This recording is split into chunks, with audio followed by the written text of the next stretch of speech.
is it possible that where Nigeria is today was not only predictable, but it was predicted? These are things I want us to look at. Number one, I want us to see a comment made in 1968 by Obafemi Awolowo, a man who was a thinker. In 1968, he said, "It is incontestable that the British not only made Nigeria, but also handed it to us whole on their surrender of power. But the Nigeria which they handed over to us had in it forces of its own disintegration." This is a very interesting comment coming from Obafemi Awolowo. He says the Nigeria that the British handed over to us was a programmed Nigeria that had within it the forces of its own disintegration. Then he said it's up to contemporary Nigerian leaders to, listen to this, neutralize these forces, to preserve the Nigerian inheritance and make all our people free, forward-looking and prosperous. A comment in 1968, three things: neutralize the forces, preserve the Nigerian inheritance, and then make all our people free, forward-looking and prosperous. 1968. Now you need to ask yourself a question. Since 1968, did anybody neutralize? Did anybody preserve? And did anybody work to make all our people free, forward-looking and prosperous? I'm not saying all the three together at the same time. Has anybody done that? It's a question I'd like you to talk to me. Now, so where we are at today, was it predictable? Let's listen to Nigeria's first Prime Minister. Try and calm down. Listen carefully to his words. 1 week ago, as the clocks were striking midnight and Nigeria was on the threshold of independence, there was a brief ceremony at which the leaders of three different faiths each said a brief prayer. Three leaders of faith. We then realized, all of us, that however much we might imagine ourselves to be responsible for the happy accession to independence, we realize that above all, there is a divine providence. And I do honestly believe that one primary essential to international friendship and cooperation is for each man to be true to his religious beliefs and to reaffirm the basic principles of his particular creed. It may be that then, when we hear the world crying out for peace, we may receive the inspiration to deal with these impracticable problems and be able really to devote all our resources to the advancement of mankind by applying those eternal truths which will inevitably persist long after we ourselves are utterly forgotten. Thank you, Mr. President. Now, that was a speech he delivered at the United Nations General Assembly in New York in 1960, just 1 week after independence. That takes me to like the 8th of October in 1960. Now, this man was a consummate diplomat, because if you listen carefully to his speech, you'll find out that he made a statement that when the world begins to call out for peace. Now, this diplomat, without mentioning the troubles ahead, had looked at the configuration, and if you look at the structure of his speech, he was nobody's fool. But it was obvious that they had adversaries and they had controls that had come from the colonial inheritance that they could do nothing about. But they were advising the people of the future to take note of these things and work it out. In many ways, not only did he talk about intractable problems, not only did he talk about conflicts that would arise when he inferred that there would be a need for peace later on, he also went forward to talk about eternal truths as a clue to how we will solve it. Now, you ask me what he has said and what Obafemi Awolowo finally concluded in 1968. Tell me where there's any difference. Now, if you think that Tafawa Balewa and Awolowo are men who are not thinking, who are just making noise, maybe Nnamdi Azikiwe, who said, "It is better for us, and many admirers abroad, that we should disintegrate in peace and not in pieces."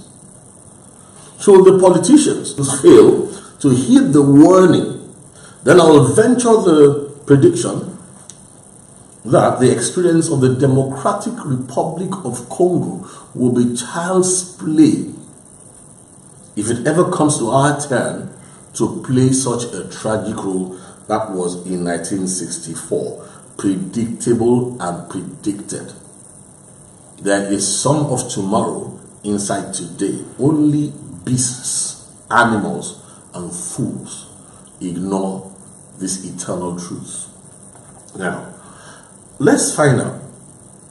All along, Obafemi Awolowo in 1947 made a comment.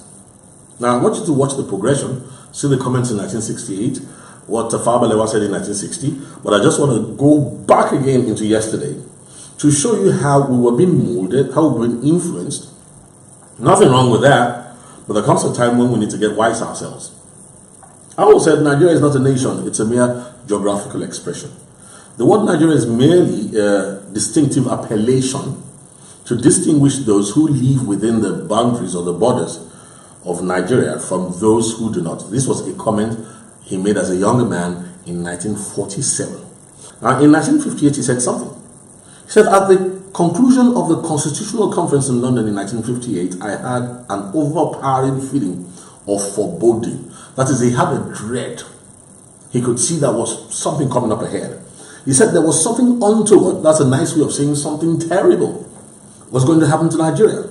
That it would happen, I felt sure. But when it would happen, I had no inkling. At first, I felt as if there was nothing I could do about it. But later on, I thought I might do something about it. 1958, Obafemi Awolowo coming out of the Constitutional Conference, looking back to some of the things, and if you study the notes, you'll find that there was a gentle reprimand that Bode Thomas gave to Obafemi Awolowo for making a concession that Bode Thomas had been warning about, for years. On the 8th of October in 1980, Obafemi Awolowo made another comment. He said, indeed, unless the federal government actively promotes the introduction of free education at all levels throughout this country, the gap that stood at 50 years in 1906 between North and South and widened to more than 75 years this year, that was in 1980, would widen to more than 100 years, 10 years from now. That would be the 1990s, a gap of 100 years. He said, if we take serious steps to end that now, we will certainly succeed in reducing the gap considerably in 25 years' time. So he was saying that in 1980, he was saying that by 2005, there should have been a reduction to 25 years between education between northern Nigeria and southern Nigeria. But here's his conclusion. He said the consequences of inaction in this matter are too gruesome for mention on this neutral and quasi-academic forum. Now, if you look quickly, the gruesome results that he said will come for simply ignoring only one factor, education alone. Are we today not in a place where the education has become a factor, or you don't understand the sentiment of the Boko Haram, which is away with education? Not only was it that the gap did not close, it widened, and the voice of crass ignorance has now been emboldened to the point that it is telling you that education is a bad thing. On the 11th of August in 1966, Obafemi Awolowo said this, and tell me what has changed. He said, the welfare and the happiness of the peoples of Nigeria are indivisible. So are their misfortunes and adversities. The welfare and the fortunes and the happiness of all Nigerians are indivisible. So are their misfortunes and adversities. There are two things we must seek to do immediately. 1966. Firstly, we must seek to arrest the process of Nigeria's disintegration and reunite the country. 1966. Now, what did he say? He said the welfare and the happiness of the peoples of Nigeria are indivisible. So are their misfortunes and adversity. So when you say, oh, they attacked somewhere in the east, it doesn't concern the north, you're deceiving yourself. You're either right or the sage who was thinking wrong is wrong. Now, when you say, oh, there's a problem in northern Nigeria, it doesn't concern southern Nigeria, you may think you're right, but there will be a harvest for that thought or your architecture of thought that will come tomorrow, most likely in the time of your children and their children.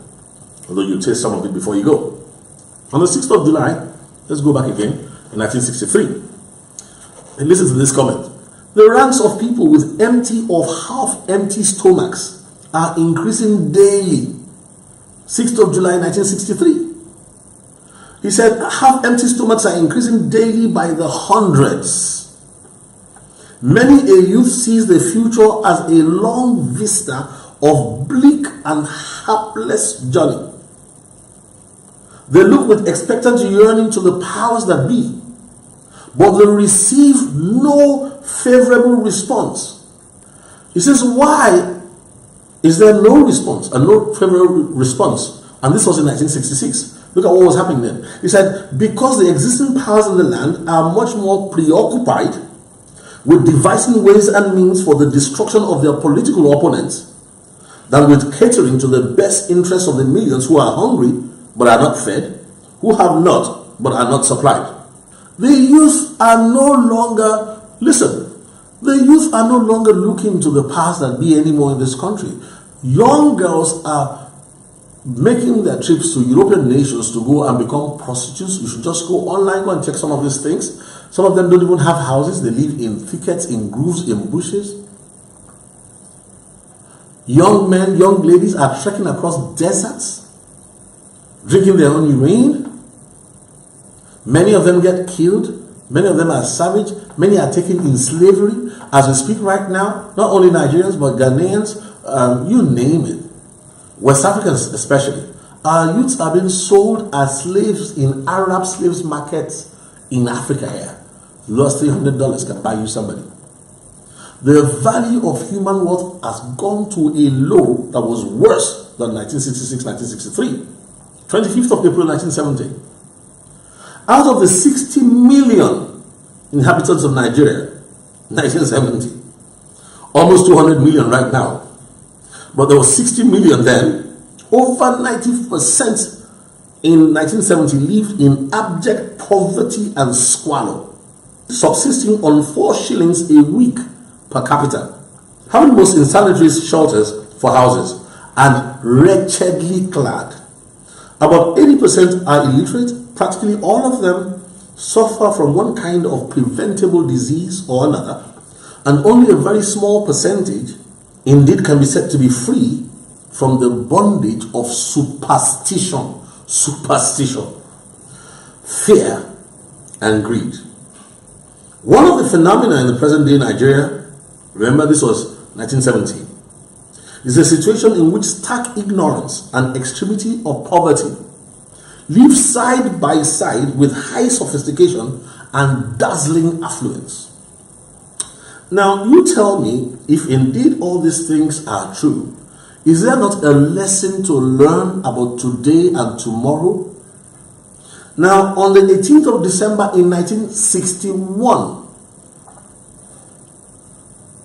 Buffalo said, bribery and corruption, especially in high places, are alarmingly on the increase. A high percentage of the monies which are voted for expenditure on public projects find their way to the pockets of certain individuals. There's unemployment everywhere. The state of living in the country as a whole is very low. In most parts of the country, the peasants and the working class wallow in abject poverty and misery. You know, in 1970, he was talking about people being wretchedly clad. Well, thank God, second-hand clothing are coming from all over the world. And Nigerians today are looking good in what we call second new attire. So when you look at people all spruced up, looking good, don't be deceived. These are the rejects and, things that are coming. Sometimes charitable organizations send them into the country, they find their way into the market. So you can see like lovely Gucci shoes on somebody, don't mean that he bought them brand new. And then, what are we talking about here? If in 1961 it was talking about unemployment, what are we talking about now? If you said the working class and the peasantry lived in abject poverty and misery, what really is obtaining now? Now, there are some lessons we need to learn if we want to bring out the tomorrow that is in today now. First of all, let us rise above politics and let no man deceive himself. Whatever we sow, we will reap. There are people who speak loftily, who think that there is no God who is watching over this nation, over his own. But here it is. Let's ask ourselves a question. Have we neutralized the forces tearing us apart? Or have the forces increased? Have we preserved the Nigerian inheritance? Haven't defined it first of all? Has anybody brought out a workable plan to make our people prosperous, free, and forward-looking? Because the Bible says, can two walk together except they be agreed? Can two people work together? Look, you may sit in your office, you're not your tire, you're in air conditioning, you're living in a delusion. Because you see, you will reap what you sow. You may be a part of the phantom economy. You may be a part of the whole setup and the whole shenanigan, whether you're on one side or the other. It doesn't matter to me. I want us to look at these things by rising above all divides of religion, politics, and you name it. And let's just apply eternal truths that Tafawa Balewa gave us counsel to apply in 1960. So the truth today is that you may have about 4, 5, 6 cars in your garage, but I can tell you there are other parts of this nation. I've seen men who had all those kind of things, and when they were spoken to, they never listened. Go ask them now what happened to their cars, to their assets, and so on and so forth. So don't delude yourself, because the tomorrow that we're handling right now in Nigeria, inside of today, is nothing that will bring you good news. But I guess sometimes we can be very thick-headed until the events overcatch us. Now, in Nigeria, you see, it's like a tug of war. You know the interesting thing? A lot of us are even listening to all these foreign commentaries. Listen, be very careful when you listen to foreign nations. Foreign nations have primarily only one interest, their own personal interest. The French president was here the other day. I don't want to mention his body language, what he was saying to Nigeria. Remember, we are defined as Anglophone. So Macron coming in is a signal that certain things are breaking down, first of all. Well, whether that's good or bad is a moot point. However, even his ambassador, when he was on the leave, began to interfere in Nigeria's issues and giving one opinion or the other on our security issues, opinions that are sent to deceive. Listen, the Francophone countries, one of the things they enjoy is that if anybody attacks Mali and all those countries, France will bring its air force and all those things to come and crush what the Boko Haram and the Fulanis are doing in Nigeria. But you see, one form of bondage, trading one form of bondage for the other, is not exactly what God had in mind for any African, neither for Nigerians nor for Malians. So there are certain comments. For instance, on my iPad, I could give you colonial notes, photocopies of colonial notes, what they call the Mangin letters, that were sent from the French colonies to the British colonials in Nigeria, warning about the rise of the Boko Haram, and I think that was in the 50s, 40s or 1950s. You know, they had passed notes and they were watching, they were predicting already. So we are dealing with nations that think. And if we believe that Nigeria's interest is the first thing on the agenda, we're deluded. Right now, because of what's happening in Nigeria, there are a lot of people panicking, running out of the whole world, going out to call on people who are cold, calculated thinkers, who will not help Nigeria in any way. And if whatever they appear to be doing to help you is just to protect their own interests and their holdings that they have in Nigeria. So if ever there was a time in today when we need to look to tomorrow and begin to take responsibility, if we don't want to put our children in further bondage, haven't listened to the predictions and the predictables 30 years ago, is it that there's nobody that's thinking amongst our 200 million people? Amos 3:3, two cannot work together except they be agreed. In fact, with the tug of war going on, you know, foreign nations are very interesting. They still deal with Nigeria as Northern Nigeria and Southern Nigeria. They pay lip service to our unity, but they deal with us as two different. You don't know how successful the colonial program was, because in those days I was even told when BOAC was flying into Nigeria, the Britons who were coming to serve in the colonies, if you were serving in Northern Nigeria and another was serving in Southern Nigeria, the Britons would not even talk to themselves. They programmed not only Northern Nigeria and Southern Nigeria to be in enmity, but they also programmed the civil servants who were coming to reflect that dynamic enmity, the tug of war we're waking up to every day. I attended Ahmadu Bello University in Northern Nigeria. I have lots of friends across the country. Look, many of us ended up being rivals in the business world, in political world, you name it. In the later years, we were all close friends in the earlier years, in the days of ignorance, in the innocence of youth. Is that what we want for our children again? In a nation where we should be joining hands together to move in one direction, we should continue the tug of war. The centrifugal forces that Obafemi Awolowo spoke about in 1966, is it intelligent? Is it wise that till today we wake up every morning trying to defy gravity? 200 million people? Does that speak of humanity? Another lesson. If the foundations be destroyed, what can the righteous do? You heard all the questions. These statesmen knew that our foundations were compromised. They were programmed. The amalgamation, mixing together, having used divide and rule to accentuate our differences, we were deliberately mixed together and certain controls were put into place. Are we that door that we cannot see that a program will keep working unless somebody wakes up to reverse engineer the program? Every civil servant not in a tie running around drinking. Listen, we're wasting your energy, you're wasting your time until we listen to the voice from the past, get some common sense into our skulls in Nigeria, and take up the role of the giant of Africa. Because if we resolve Nigeria, we will resolve the rest of Africa. It can be done. Now, what happens to a foundation that is compromised and a people who continually, without thinking, keep trying to build on compromised foundations, waking day after day? I told you I looked at Nigeria's budget for this year. I heard all the arguments going on in so-called high places. Over how much? $30-something billion. When I told you a few weeks ago, I passed through an airport somewhere in the world, and that airport's annual budget for that airport was about $20-something billion for one airport. And here we are, almost 200 million people. Who says that poverty and corruption is not predictable? Now, as long as these compromises and centrifugal forces are not addressed, all measures are exercises of folly.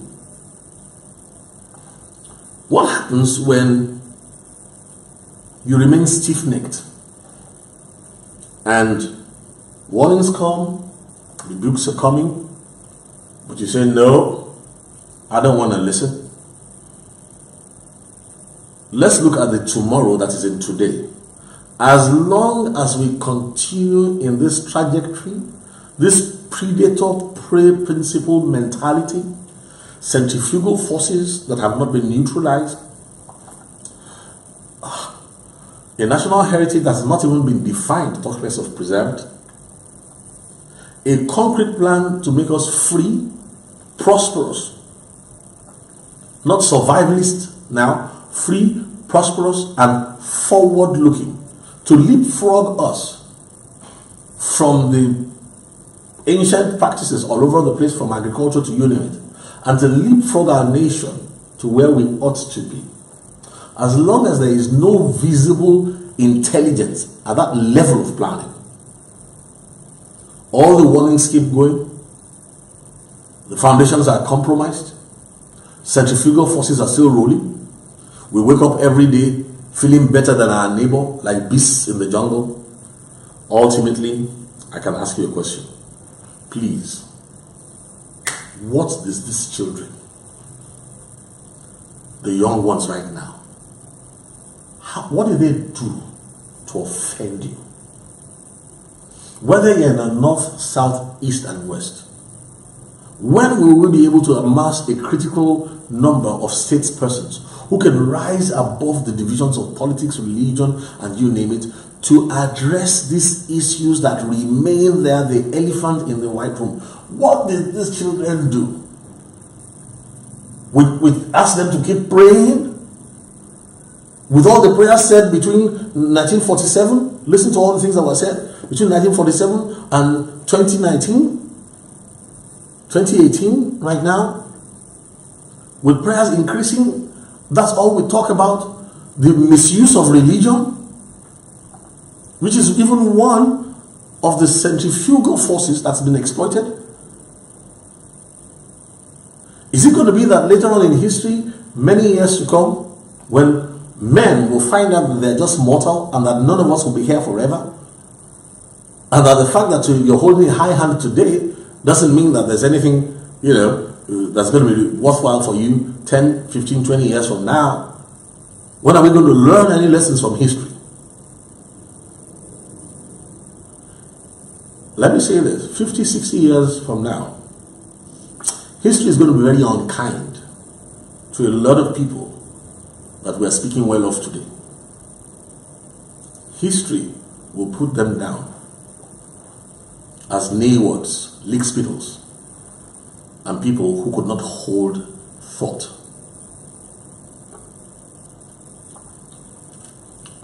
Let's close on this point. It is said that men never learn from history. But I ask you, if the farmer knows three basic things, and a simple farmer knows that there's some of tomorrow inside today, he understands seed technology. He knows that seed produce after their kind. What exactly have we planted that will bring unity, amity, friendship, prosperity, and shift our focus instead of from the status quo and the past to shift our status to the future, to protect these ones? What did they do? What is their crime? What have they done? Is it a crime to be born an African? If Africa's leading nation cannot wrap up these simple problems, overcome it, and show the way to other African nations, if we fail to realize that Nigeria, the way it is programmed, is a sound example of failure engineering, and everything that's happening to us every day all over Nigeria is what is called deterministic chaos, you mean we can't see through this? What did these children do to offend you? As long as you can buy one small generator somewhere and feel better than your neighbor. And let me say this, many are escaping. Escaping the nightmare youths, older people, is one thing. But let me tell you, there are smarter people across the globe.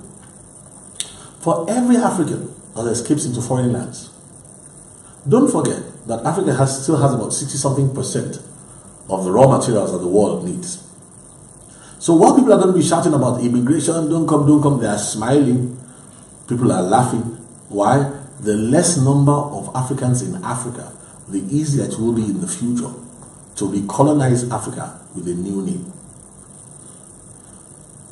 Now, for people who've gone into many foreign nations, the acculturization and the transculturation process and program in many of those nations are so well designed that in 3 generations, nobody will remember you that you ever moved out of Africa into the Arab world, into Europe, to the Western world, or into the Orient.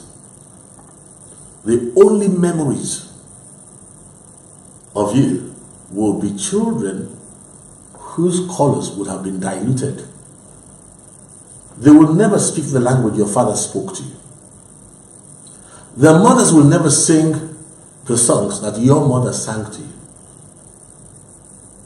Games you played when you were young.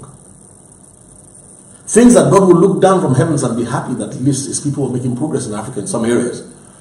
All those things are dying. They're going to die. And when you are buried 6 feet deep in foreign soil, in 3 generations, the only memory of yourself